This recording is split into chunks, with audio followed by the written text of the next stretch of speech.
Hi everyone, welcome to my channel the little kitchen. আজকে আমি বানাবো চিকেন ভর্তা। চলুন তাহলে বানিয়ে ফেলি। লাগবে পেঁয়াজ, কাঁচা লঙ্কা, শুকনো লঙ্কা, আদা রসুন পেস্ট করে নিয়েছি। এখানে লাগবে আলমন্ড, কিশমিশ, টক দই, ফ্রেশ ক্রিমও পেস্ট করে নিয়েছি। চিকেন স্টক লাগবে, শ্রেডেড করে রাখা চিকেন, একটা সেদ্ধ ডিম, একটা পেঁয়াজ লাগবে আর টমেটো পিউরে। তেল গরম করে আমি জিরে ফোড়ন দিয়ে দিলাম দুটো এলাচ, গোটা গোলমরিচ আর দুটো লবঙ্গ।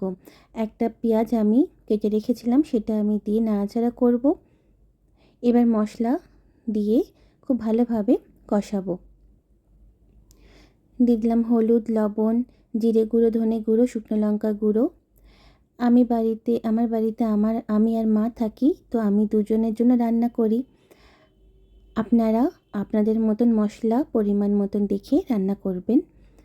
আমি স্টক দিয়ে মশলা কষাবো, এখানে কোনো জল ইউজ করব না। আমি এখন দিয়ে দিলাম টমেটো পিউরে। আবার একটু কষিয়ে দিয়ে দেব খুব কম পরিমাণে গরম মশলার গুঁড়ো আর বড় 1 চামচের মতন কাসুরি মেথি।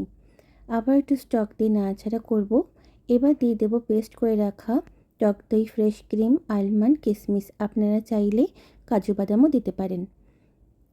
আবারও নাড়াচাড়া করে দিয়ে দেব শ্রেডেড করে রাখা চিকেন। 2-3 মিনিট মশলার সাথে খুব ভালোভাবে নাড়াচাড়া করে নেব। এবার পরিমাণ মতন বেশ খানিকটা স্টক দেব।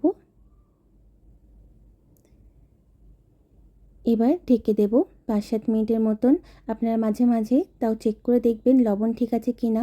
আমি দিয়ে দিলাম ব্ল্যাক পেপার, 4টে কাঁচা লঙ্কা। এবার দিয়ে দেব সেদ্ধ করে রাখা একটা ডিম। আবার নাড়াচাড়া করব। চিকেন ভর্তা মাখাই হয়।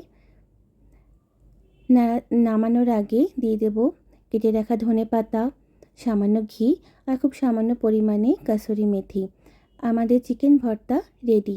ভীষণই ভালো হয়েছিল খেতে। আমি ফার্স্ট টাইম বানিয়েছি বাড়িতে। আমার মায়ের তো খুবই ভালো লেগেছে। আমার মা বলেছে আবারও বানিয়ে খাওয়াতে। আপনারা বাড়িতে অবশ্যই ট্রাই করবেন।